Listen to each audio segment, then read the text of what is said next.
have all of you. Before we begin proper, we'll do a little housekeeping, please. Can we have everyone mute their mic? Yes, and for those of us sharing our videos, please, we can turn them off, please.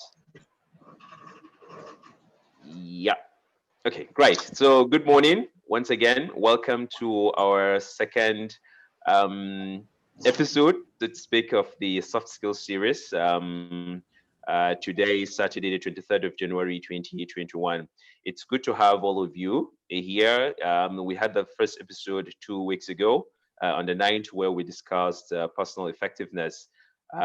Today, in the second episode, we'll be discussing adaptability, working remotely, and cognitive flexibility. The two workshops, the last episode and this one, are part of a series of workshops designed by Kano Hub around soft skills, and it's going to run for a period of 6 months. We're going to have a session. We're going to be having a session after every other week, and we bring in experts, industry experts, and from the hub and outside the hub to discuss about the topics of the day.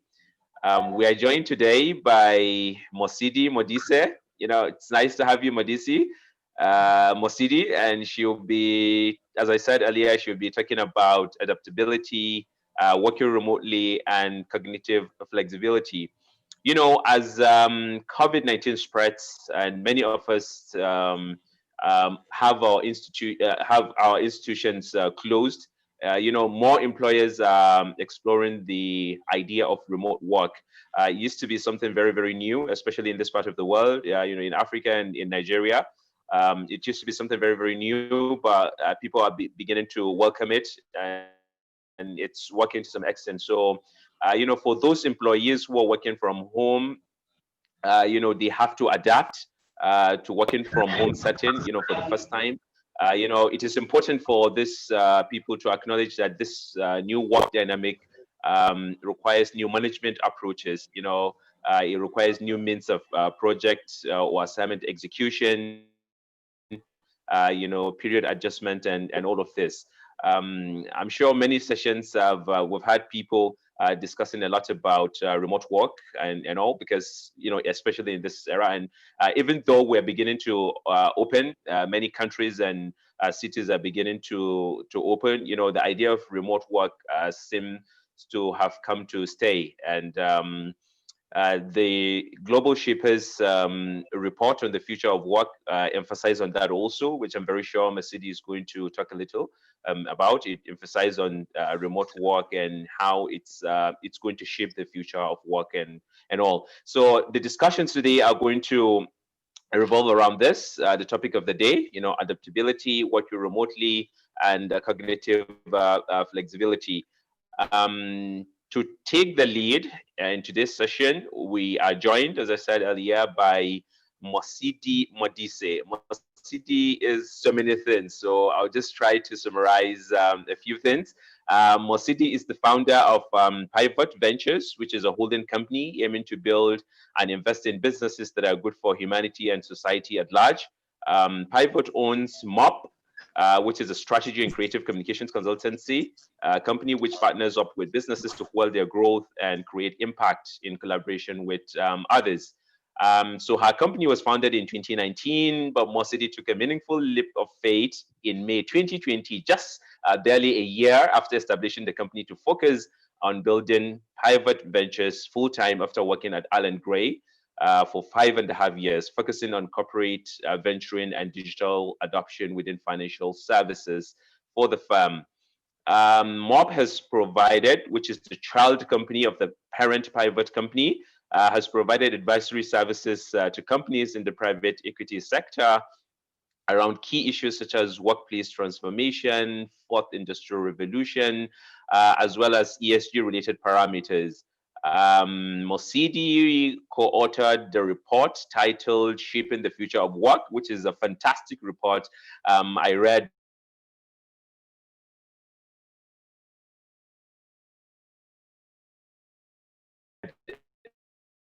earlier.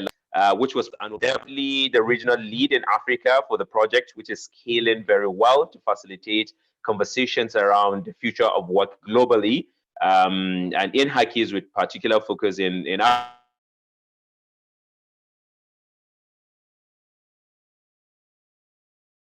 Africa. She has a here in the community. She is a member of the Alumni Advisory Council. She is the lead for Africa for shaping the future of work, and she's the founding curator of Stellenbosch Hub. So she's a trustee also for the Avella Foundation, which supports young burn survivors on the road to recovery and aims to promote disability inclusion for burn survivors within the workplace. She was part of an exhibition which went to Everest Base Camp in 2018 to raise 2 million rands for the foundation. So this is in summary what Mosidi is.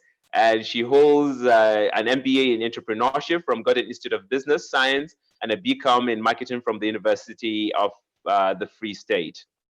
Mosidi, you're very much welcome to this session. You're welcome to Kano Hub, and the floor is yours. Thank you so much, Ahmed, for that warm introduction and a very warm welcome from sunny Cape Town to everybody. As Ahmed has said, my name is Lisa, and I have the privilege, thanks to the Kano Hub, of facilitating the session today, focusing primarily around adaptability, working remotely, and cognitive flexibility. So my objective today is to try and keep the session to just under an hour, but most importantly, give you as much opportunity as possible to ask questions and to have facilitated discussion. So if you joined the session last week, mine is going to be a little bit different, where I will be just engaging more on the 3 topics and then giving you the opportunity to ask as much questions as possible, but then we will not be having the breakaway sessions for the purposes of time.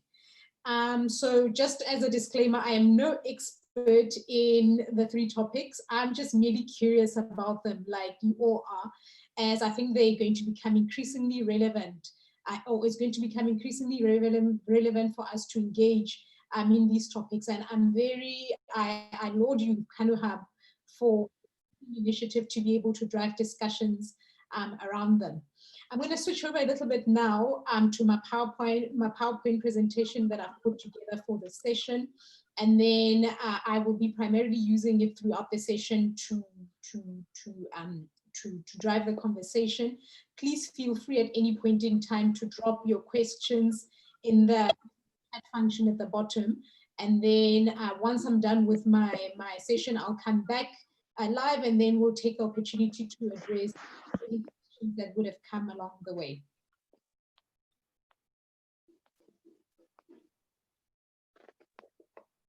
Okay, cool. I'm just going to go into presentation mode. Can everybody see the presentation? Yes, we can see it. Okay, great. Okay, cool. So I'm just going to hop over to the very first slide. And then just to speak to I think it's very important it was very important for me to just highlight, just to highlight, I don't know why I'm still seeing everybody, because I'd like to minimize it. Okay, cool. So just to highlight this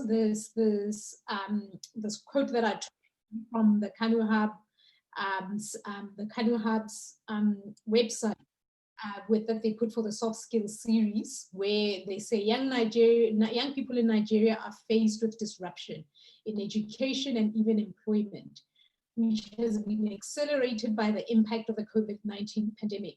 We believe that investing in young people skills shortage will provide a future that will bridge the gap of social inequality and also aid economic growth. And I can't agree more with that quote. So I thought it was important to just bring it up and outline the need of why we have to tackle these conversations. Is that the reality is that the landscape, there's a huge shift in the way in which the working landscape is changing. And I think it goes towards it would be, when they say ignorance, it would be ignorant for us to continue with business as usual without some of these topics and giving us the opportunity to be able to address them, gain the capabilities to take back into the workplace and to make our education as relevant as possible. But most importantly, to become or transform into what everybody is starting to refer more and more as lifelong learners. So the basis of my presentation today is going to be, whilst it's going to be around the 3 topics, I thought it would be of benefit to actually extrapolate a lot of insights from the Future of Jobs report that the World Economic Forum published in 2020. Why I prefer using this report versus the one that I co-authored is that it provides a lot of meaningful insights around what has happened and shifted in the past, say, 2 years, because they had written a similar report in 2018. But I thought this one was really great because it took into account the shifts that have been caused by COVID as well. And then just to say that this is my interpretation of the insights that I found on the report. The views and the reflections of the World Economic Forum are shown in the report. So I'm just merely taking in what they said and then interpreting it and adapting them to how some of these insights fit in when it comes to adaptability, working remotely, and cognitive flexibility. Okay, so just moving on to the next slide. So in this session, what I'm hoping to cover is that we will have the introduction and context. I'll give some introduction and context to the 3 topics, the importance of adaptability in this new era. I'll shed some light around remote working 101. And then we'll also touch into cognitive flexibility in the context of the future of work. And then we'll draw some conclusions and give you the opportunity to address some of the questions that would have come up along the way. All right, so I'll just get you online, arrange, and then from next week we'll come back. Okay, so in terms of adaptability, I thought it would be great to bring out this great quote by Charles Darwin, that it's not the strongest species that survives, nor the most intelligent. It is the one that is most adaptable to change. And we cannot emphasize more how important adaptability has kind of risen to the fore as a result of the COVID-19 pandemic. One thing we can note is that no one saw this coming. We're still all trying to grapple with what it means, you know, personally, from a business perspective, and at a country level as well. Now, LinkedIn Learning cited that adaptability is the greatest skill to have in 2020. And the reason why this became important is because we all had to grapple with what it means to kind of shift the needle a bit to respond to this change that came as a result of COVID-19. Now, I thought it would be great to just look at adaptability at 3 levels. So the first one is, generally, when you look at people who are adaptable, what are their typical characteristics that they possess? And what I found is that from my readings is that people who are adaptable tend to be very flexible and available to adjust to change at any given point in time. They're really very curious people as well. But maybe coming back to the point around number 1 is that they're amenable to pivoting their ideas and thoughts process to solve problems, and they constantly think about what they can do better. So continuous improvement is something that's of importance to adaptable people. The second point is that they're really curious. So their curiosity makes them eager to listen and learn from others, which is a great leadership skill as well. They see opportunity above obstacles. So people who are adaptable, they tend to be good at coming up with ideas and will pull from different resources and different people to solve problems. Number 4 is that adaptable people are true team leaders and players. So they tend to criticize less and are not necessarily quick to point fingers, but they tend to be quite accountable people. They soak in information, analyze and adjust.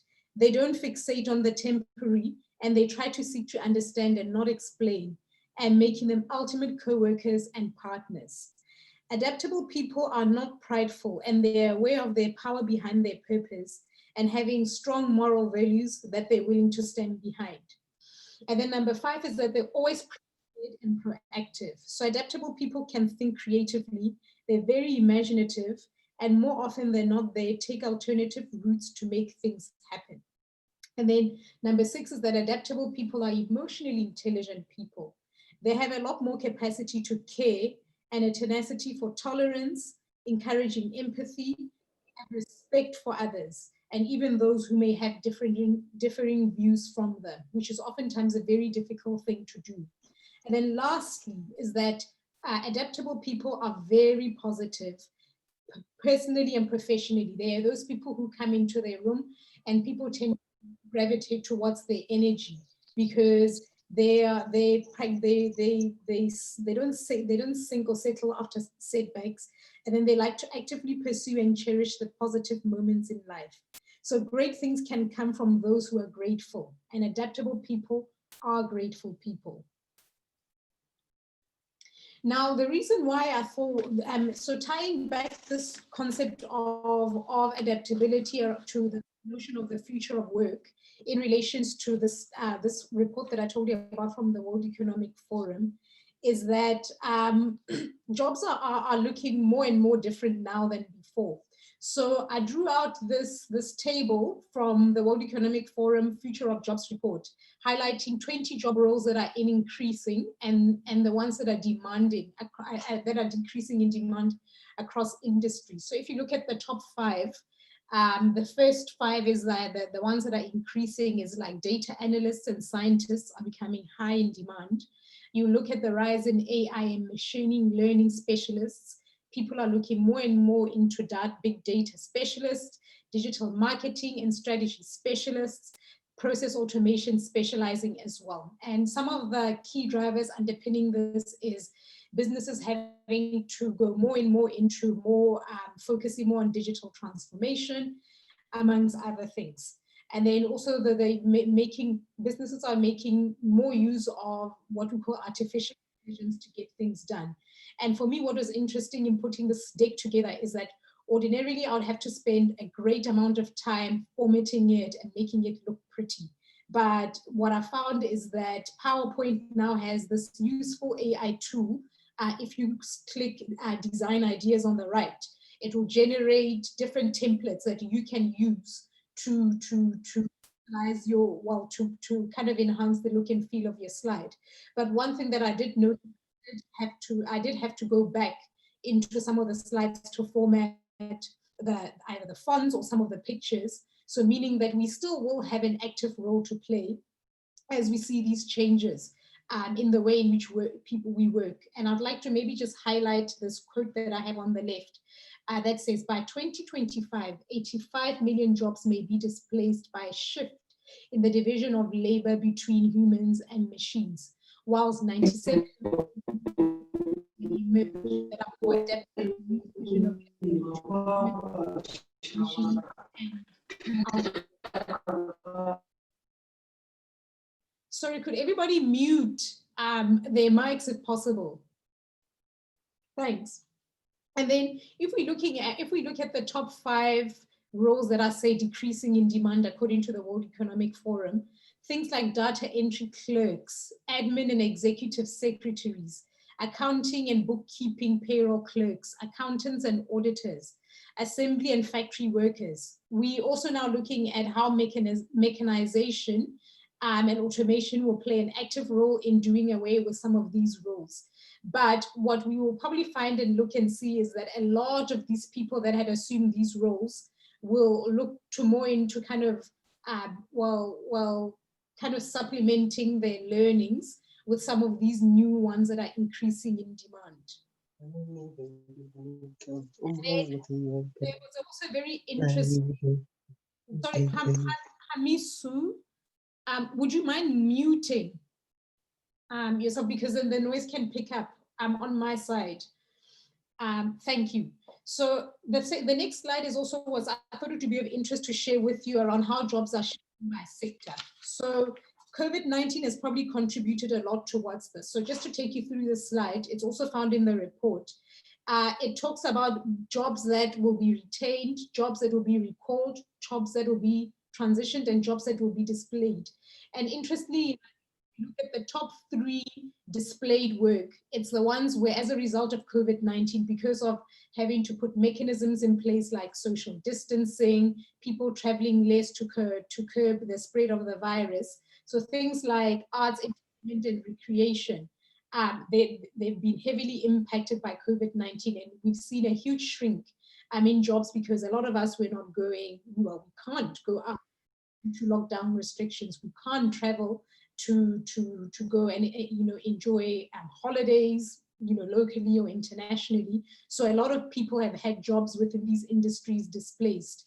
Retail is an interesting one as well, because we've seen now with the result of COVID that a lot of businesses had to tailor their models to become more e-commerce driven, because we couldn't go out due to the different lockdown levels. Like here in South Africa, it was actually very hard for the first 3 months in lockdown, whereby we had like one of the harshest lockdowns in globally. Actually, Oxford did a study, and I saw more and more brands online, and it was of interest to see how will this stay. Will some of these companies actually go completely online and actually close their brick and mortar stores?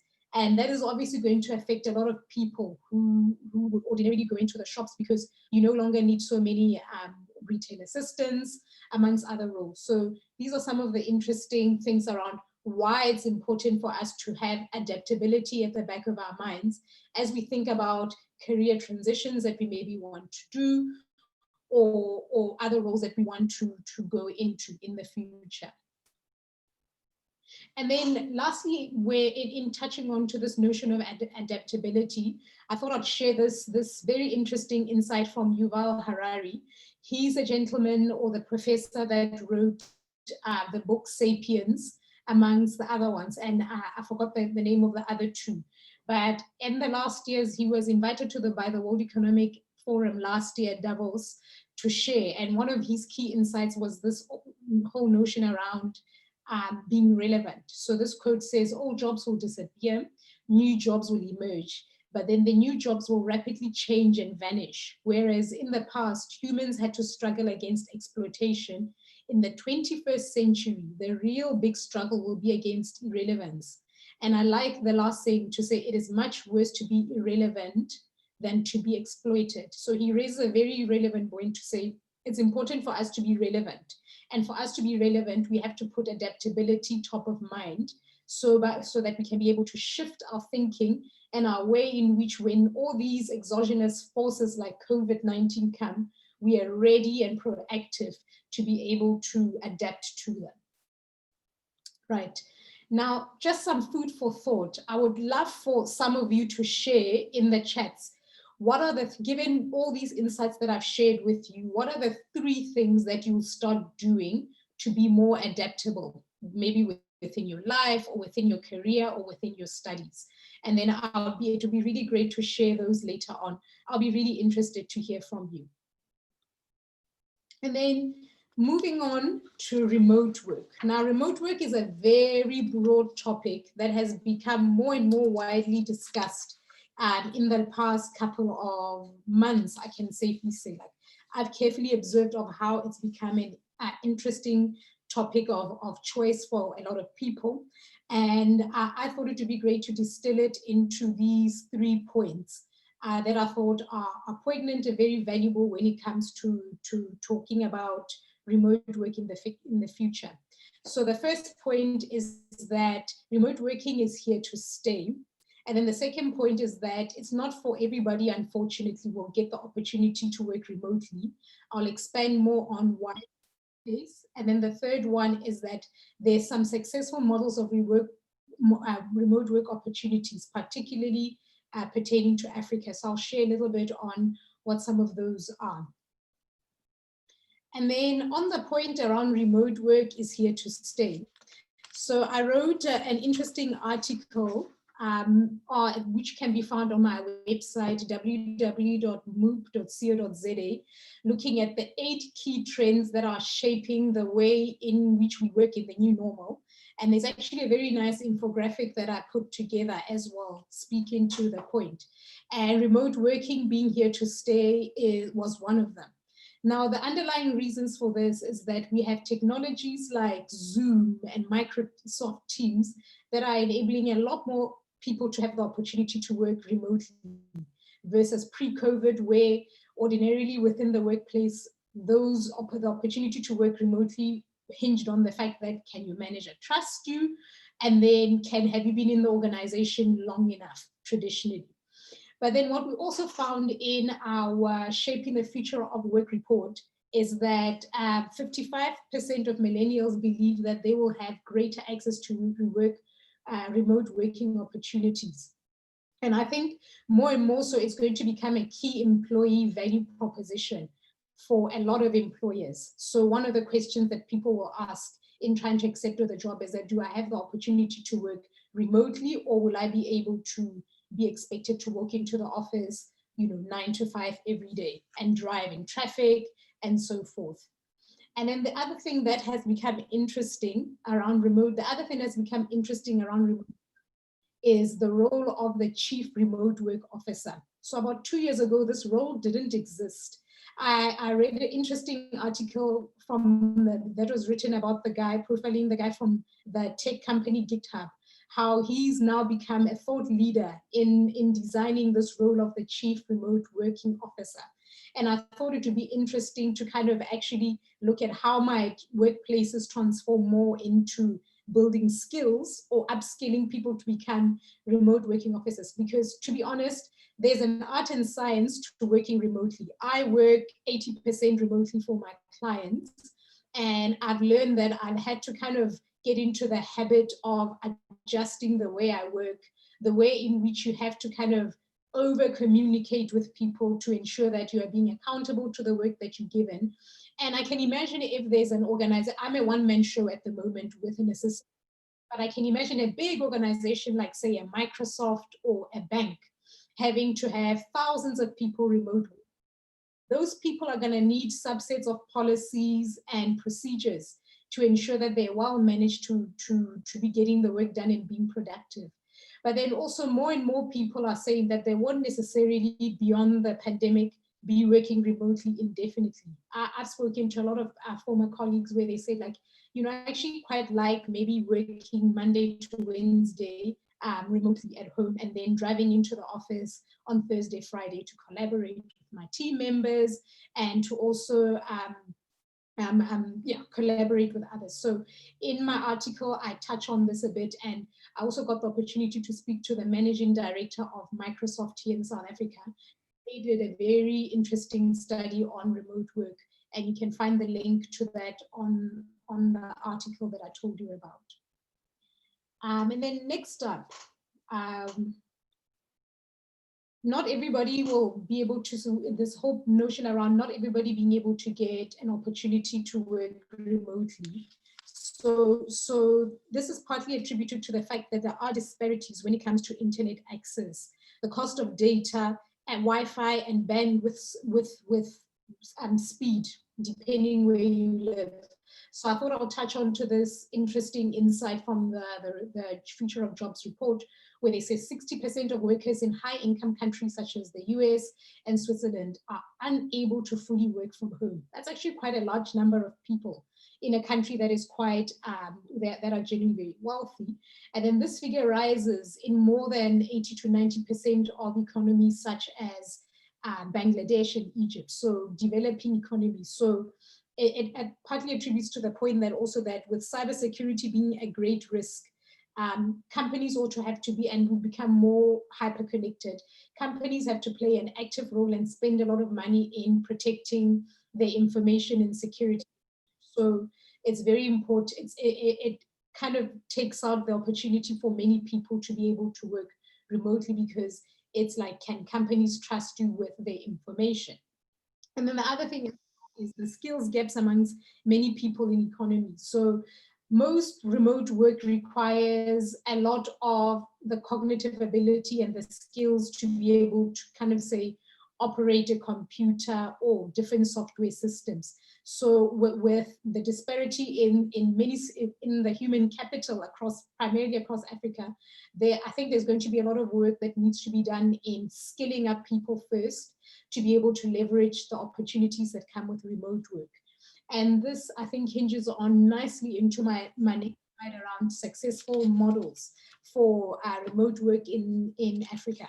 And just to make it more relevant for all of us, most of us who are watching this webinar.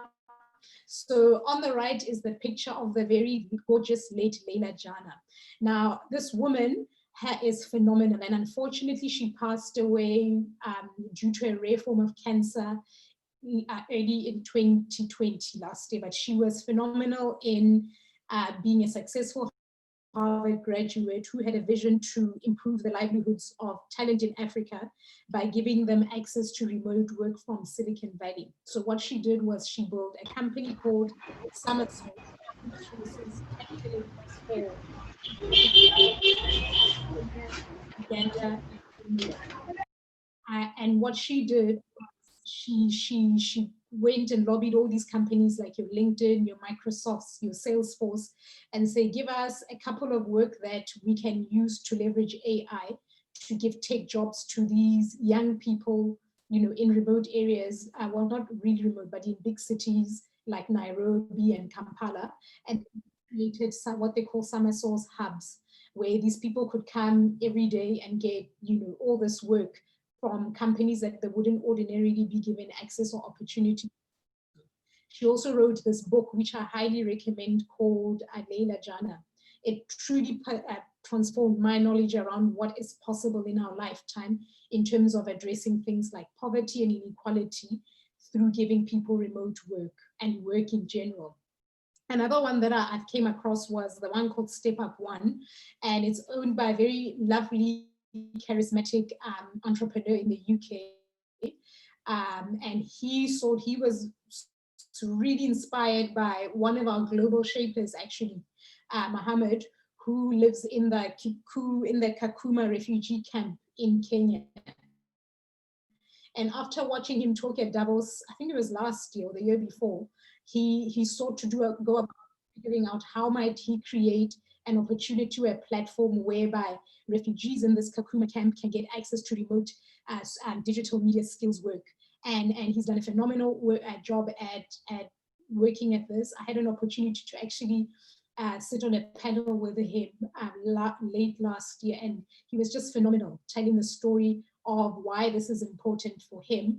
And I think the future of work in Africa hinges on each country having as many opportunities like this happening at scale, because it's all good and well to create work that can employ, say, 10 to 50 people, but the beauty of remote work is that you can sit it in the comfort of your home. And then, especially for women who are mothers, it addresses inequality as well in that light, in that mothers can all of a sudden get access to remote work whilst, you know, tending to their childcare as well, which tends to be quite expensive and doesn't allow for mothers to actively participate meaningfully in the workforce. So that's remote working in a nutshell. I'm going to encourage you to just please feel free to ask questions. Let's find a way to foster debate around these topics. And then, yeah, we will tackle them onwards, because I'm actually going through my presentation quite swiftly. So the next one is cognitive flexibility. What cognitive flexibility is, according to Wikipedia, is that it is the mental ability to switch between thinking about two different concepts and to think about multiple concepts simultaneously. Now, why I think this has become increasingly important is because, and it's regarded as a valuable soft skill, is because a lot more people are going to have to reskill themselves. I'm sure you've heard about this quite often enough. And partly hinging to reskilling, I think, is this ability to have cognitive flexibility as well. And how I thought it would be great to kind of contextualize this is to share this slides or this information from the Future of Jobs report again, around the key emerging roles that the future workplace. So what this 2 slides speaks to new jobs. So if you look at broadly, when you talk about cloud computing, which is a increasing skill in demand within the work environment, content production, data and AI and engineering.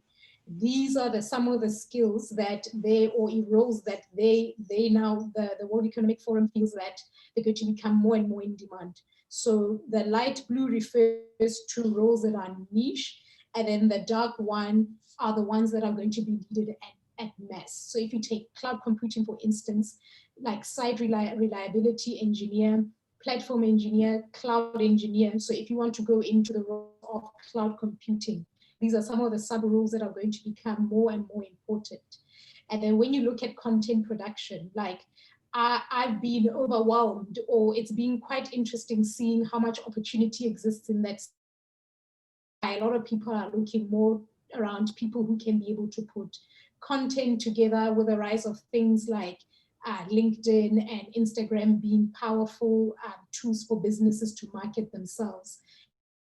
And online being a key driver of where people kind of get information. You need very good people who know how to leverage social media, content specialists as well. So one of my roles is writing for this tech firm in the US, and they've hired me so that I can be able to get them insights from, you know, business in Africa, because they don't understand the market very well, but need people who can be able to do good research and write good quality articles for them to provide their audience insights around what's happening in Africa. The other one is this whole thing around data and AI. So things like data scientists, data engineers, big data developers, data analysts, insights analysts as well. That's very interesting. And then the other one is the business intelligence developer. So if you're thinking about how am I going to, if I am an engineer by profession, be more relevant in the future, these are some of the things that you need to think about. So things like Python developers, they are very well paid. Full stack JavaScript developers, backend developers. So I'm sure you guys are familiar with the company Andela. It is a Nigerian firm that has gone global in terms of being able to give people access to good software developers. So these are some of the skills that people who would ordinarily work through Andela possess. And then the other one as well is like in marketing, something like growth hacker. I studied BCom marketing, but something like growth hacker or growth manager, or even digital marketing specialist, those kind of parallels never existed when I was at school, however many years ago. So it's very interesting to see how the skills are changing quite drastically. So the need to have the ability to learn on the job will become increasingly more important. And then people and culture as well. So your talent acquisition, human resources business partner, human resources partner. Those roles were not I looked at before. And then product development as well. In product development, the role of the product owner is becoming an increasingly more important one. And there's an art and science to be here.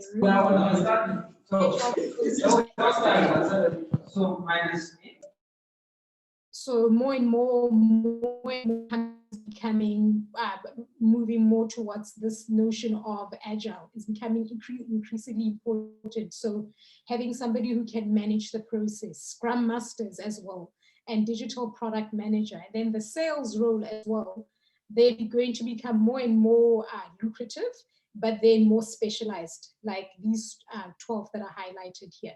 So all this information, I think more and more details about it is in this World Economic Forum Future of Jobs report. It's 163 pages long, but I highly recommend, it's a highly recommended read on my side. The information is very relevant and very current to what's happening in the current context of work now and in the future. So lastly, my last slide is around how do you go about developing 6 ways to have cognitive flexibility. The first one that I actually didn't highlight here, but underpinning this notion of cognitive flexibility is develop the ability to have blended skills. So know that whatever you have studied to this point might be relevant 18 months from now, or 5 years from now. So it's very important to also say, if you are in university at the moment, find a way to be an accountant, find a way around how do you become a data-oriented accountant. So maybe taking up a course that specializes in data science, or this whole notion of telling a very good story about numbers, because ordinarily a lot of slide decks, or if you're a chartered accountant, for instance, you're expected to generate a lot of financial models and so forth, but become very good at telling a good story. Like pretend that you're going to convey your presentation or your analysis of say a workplace report to a very young audience that needs to understand it clearly and cohesively. So there's an art and science into doing that. So some of the things that you need to do is alter your routine every day. So find a way to set aside some time to learn something new, either once a week or on a regular basis, in the spirit of becoming this lifelong learner. Number 2 is seek out new experiences. Find new ways or new topics that you can learn about, like how does virtual reality, for instance, impact the work you do, or the subject matter you're trying to become an expert in as a university student.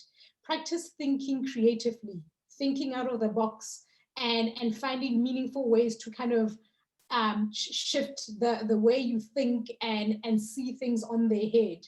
And follow and read books around creativity, because it's going to become an increasingly more important topic. And then don't always take the easy way out, so the path of least resistance. Find a way to problem solve these problems that you'll be faced with in the future. And then go out to meet new people. So people who don't do what you do, or socialize in the circles that you do, and talk to them.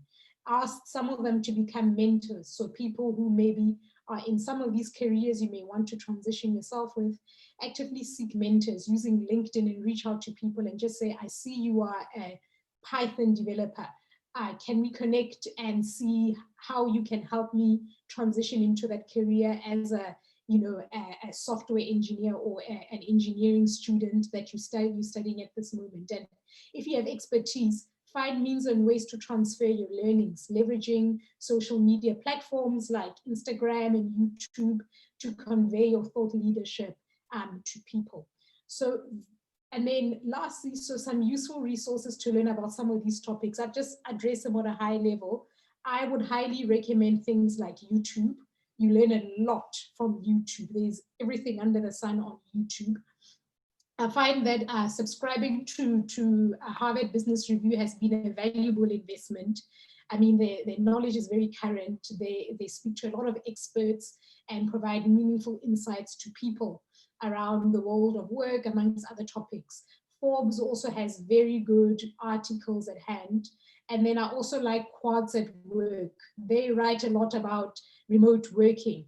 And then there's this very nice book by Robert Greene. I'm just going to stop sharing, called Mastery. So I have a copy, and I found it to be very valuable. Nice little short book. It's about 160 pages, the concise one, that talks about how to become a master at certain skills. So that's it in a nutshell.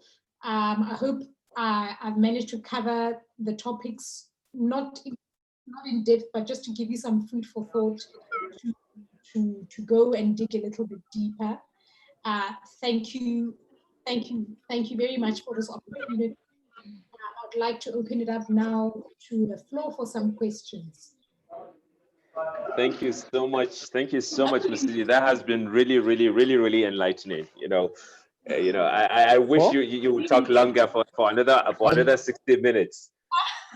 Thank you. Yeah, thank you so much for that. So I see we have a number of questions there. So, but just before we attend to the questions, maybe I just want for you to take like 1 or 2 minutes to, you are a person that is juggling so many things at a time, and keeping several plates spinning and all. How are you able to do that? If you can take just a few minutes, with particular focus on the things you do, just 1 or 2 minutes, how are you able to do all of these things at the same time? After that, we then go to the questions. Look, it's work in progress. I don't want to lie. Like I was quite overwhelmed last year starting my business right in the middle of a pandemic, number one. And then just being a one-man show, trying to figure out how do I offer value to people. And my approach was do everything under the sun. Like actually just think of the things you'd like to offer value in, do as many of them, and then figure out which ones actually make you come alive, which ones can you get really good at, and then at the end of that process figure out a way to distill and focus more. So that's just been my way of working. And then number two is getting a life coach. So I have a coach that I've been seeing now for the past 2 years, Cam, and he's been extremely valuable in asking me the valuable questions to become a more disciplined and effective person when it comes to running my business, because there are only 24 hours in a day and there's only so much that I can do, and I'm still a startup, so I don't have a lot of capacity to do a lot for a lot of people and employ them as well.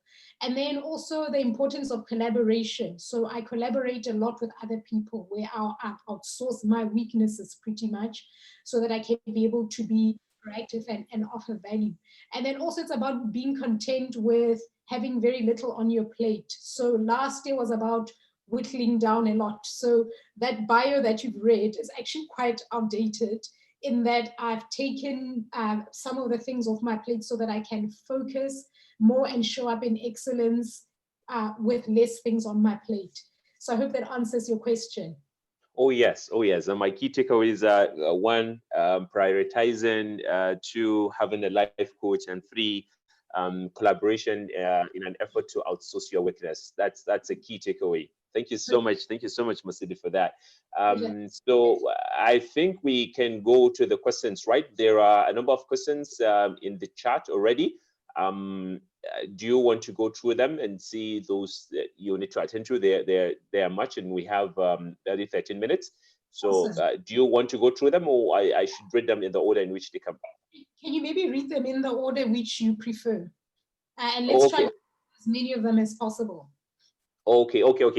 So this the first one is how can an employee navigate working remotely between being result-oriented and the expectations of an employer to account for every working hour?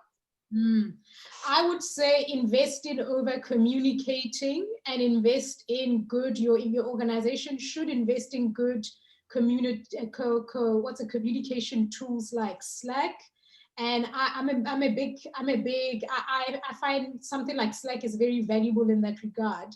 And then coming back to my first point around over communicating, I think what I found valuable when I was still working at Allen Gray was in my projects, we would have daily check-ins with my team where we would communicate what your priority is for the day, and then what your bottlenecks are for the day, and then what you promise to deliver as well would be the third thing. So I would say investing in the ability for your team culture to enable that, and then making them more than 30 minutes long so that people can get to work and get results done.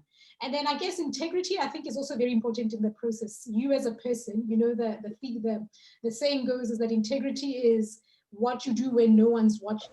I think that we also need to have chief integrity officers in the workplace, people who are there to teach or reinforce the value of integrity within an organization, because you know, now that we're working remotely, no one knows what it is that you're doing or when. And then personally, I have a preference towards remote working. That's why I've transitioned into becoming an entrepreneur, because I did not want to be, held back by where I can be to work. Like, I've enjoyed times when I can at leisure join friends for a holiday and then make sure that wherever I am, I can still get work done. I place high value in that. It keeps me motivated and it keeps me productive as a person to be able to work like that. And then coming to the notion of Slack, I think Slack is life. Like, I understand why, I think, was it Microsoft or LinkedIn, whoever paid billions for it. It's a total no-brainer and it's completely transformative. Like, I have this client in New York and we're in separate time zones. When he wakes up, I'm about to get ready for bed. And the key primary driver has been having Slack to be able to get work done. So things like that are completely transformative. If you don't have them in your workplace, find other alternatives. I think Microsoft has a similar thing to Slack, but I find Slack to be more user-friendly and very collaborative for multiple projects going at a time. Okay, great. Just still on this question, I would like for you to talk a little about what advantages do platforms like Slack give over maybe less professional platforms like WhatsApp. I see many corporate organizations are using WhatsApp as a means of communication. So what advantages do platforms like Slack, which are more formal and more professional, give over WhatsApp and the rest? What I like about Slack, to be honest, is it's like your Microsoft tools in one document, where you can upload documents, you can share links, and then it also has a social element as well, whereby people can put emoticons and all of that, and then to follow a thread of whatever you're discussing. So I quite like Slack for that. Whereas you can really do that with WhatsApp, but it's not as overt as it is and user-friendly as it is in Slack. But one thing that I love about WhatsApp is that it is the one tool that has been able to democratize access to information for people. So I previously worked on a project a few months back, whereby it involved a lot of like people that have a relatively low amount of skills to get the work done.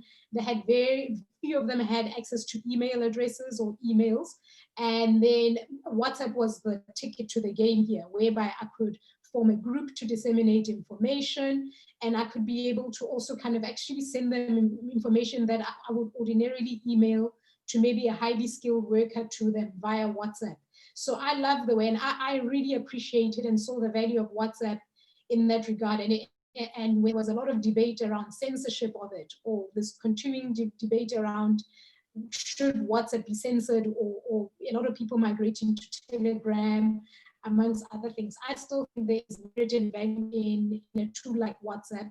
And my hope is that it can be more secure and designed more for business, or say conversations amongst us socially, because it's really transformative when it comes to talking to the bottom of the pyramid, access to work and access to information versus a Slack.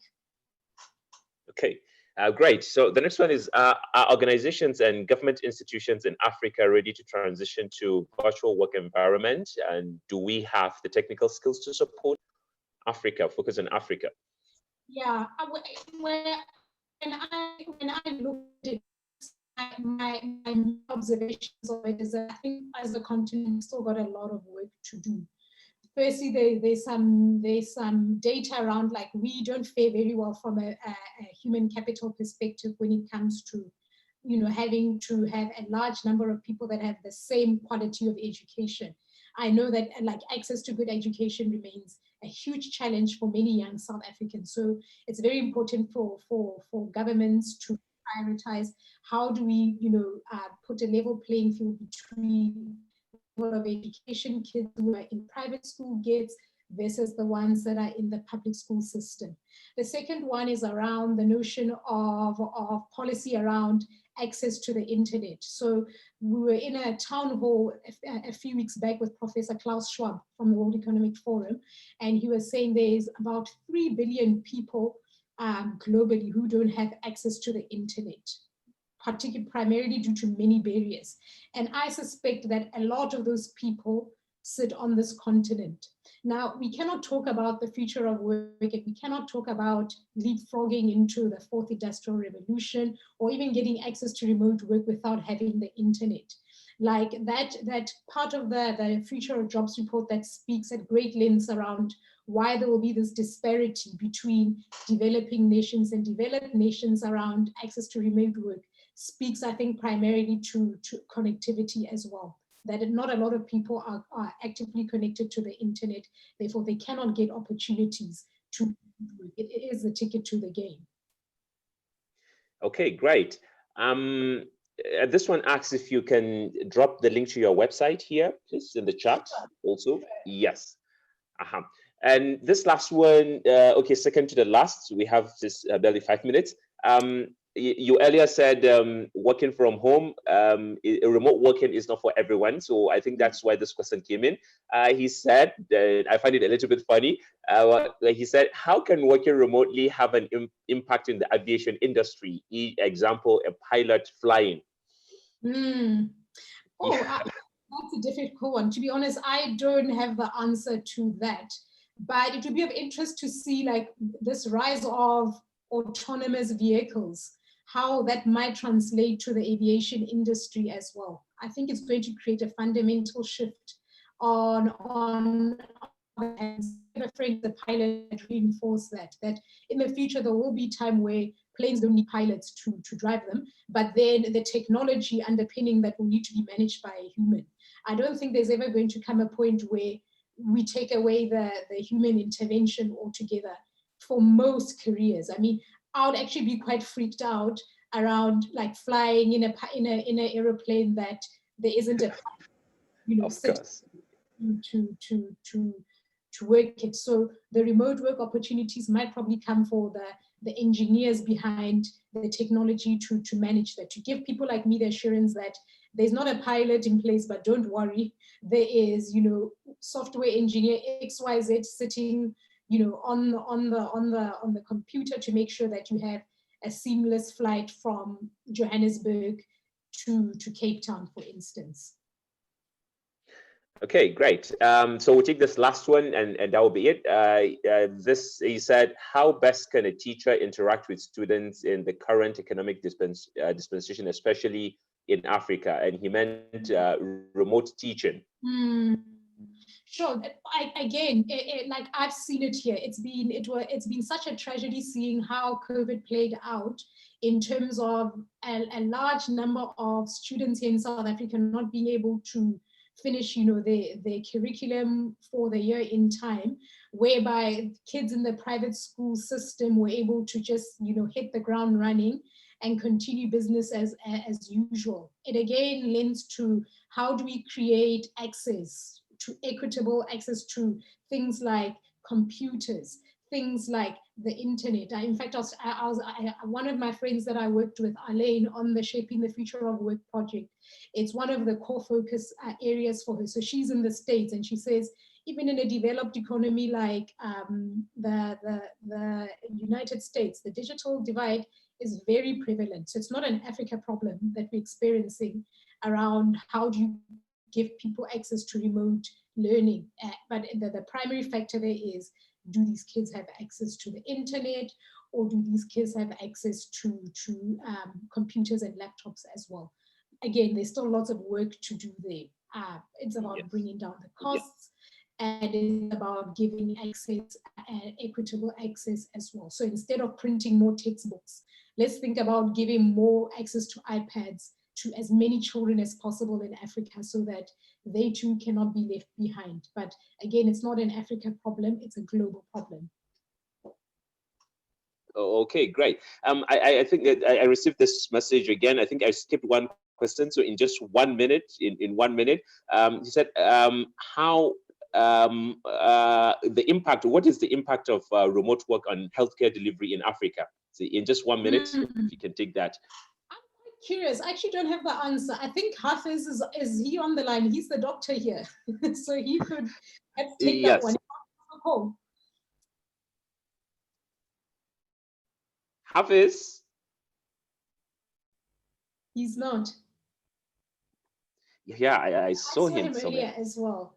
I think it creates a significant opportunity, maybe just to take a stab at it. So part of my previous role was going into public hospitals that are heavily under-resourced. And I remember walking into these rooms that had reams of documents. So it's all the files that, the medical files that the doctors use if you have, repeat appointments, say if you're a pregnant mom or you have prescriptive medication that you need to get.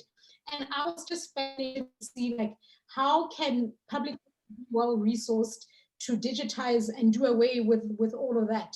So imagine what significant great work opportunities could come from managing that process on behalf of hospitals remotely. So I go in for a check-in today, I log into an app, and then there's somebody who is maybe, chatbotting with me to give the doctor. So when I see my doctor, I've done away with the kind of the repetitive, redundant questions that maybe this chatbot can answer.